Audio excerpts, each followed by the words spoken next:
Telangana cadre కు చెందిన senior IAS అధికారి సందీప్ సుల్తానియాకు తెలంగాణ హైకోర్టులో బిగ్ షాక్ తగిలింది.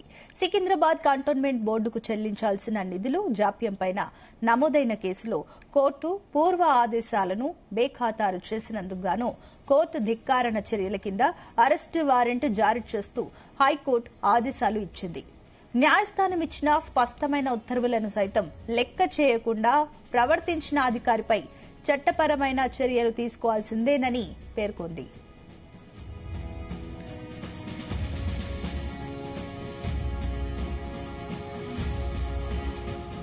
ఈ వ్యవహారాన్ని అత్యంత తీవ్రంగా పరిగణించిన హైకోర్టు ఇవాళ ఐఏఎస్ అధికారి సందీప్ సుల్తానియాను అరెస్టు చేసి నేరుగా తమ ముందు హాజరుపరచాలని హైదరాబాద్ నగర పోలీస్ కమిషనర్ కు స్పష్టమైన మార్గదర్శకాలు జారీ చేసింది.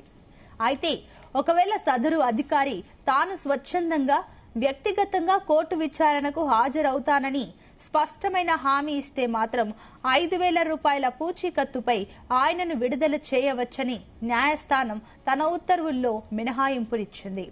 ఐఏఎస్ క్యాడర్ స్థాయిలో ఉన్న ఒక ఉన్నత అధికారిపై హైకోర్టు ఈ తరహా కఠిన ఉత్తర్వులు ఇవ్వడం ఐఏఎస్ వర్గాల్లోనే కాకుండా రాష్ట్ర వ్యాప్తంగా తీవ్ర సంచలనం సృష్టించింది.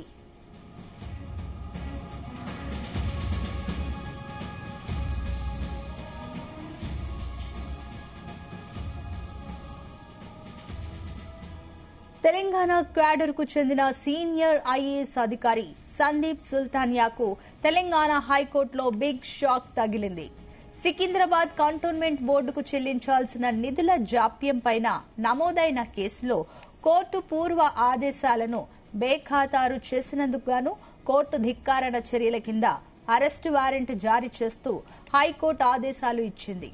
న్యాయస్థానం ఇచ్చిన స్పష్టమైన ఉత్తర్వులను సైతం లెక్క చేయకుండా ప్రవర్తించిన అధికారిపై చట్టపరమైన చర్యలు తీసుకోవాల్సిందేనని పేర్కొంది.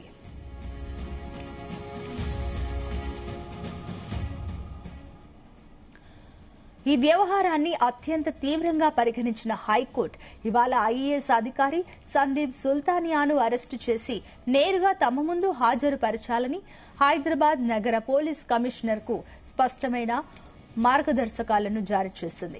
అయితే ఒకవేళ సదరు అధికారి తాను స్వచ్ఛందంగా వ్యక్తిగతంగా కోర్టు విచారణకు హాజరవుతానని స్పష్టమైన హామీ ఇస్తే మాత్రం 5,000 రూపాయల పూచీకత్తుపైన ఆయనను విడుదల చేయవచ్చని న్యాయస్థానం తన ఉత్తర్వుల్లో మినహాయింపునిచ్చింది. ఐఏఎస్ క్యాడర్ స్థాయిలో ఉన్న ఒక ఉన్నత అధికారిపైన హైకోర్టు ఈ తరహా కఠిన ఉత్తర్వులు ఇవ్వడం ఐఏఎస్ వర్గాల్లోనే కాకుండా రాష్ట్ర వ్యాప్తంగా తీవ్ర సంచలనం రేకెత్తించింది.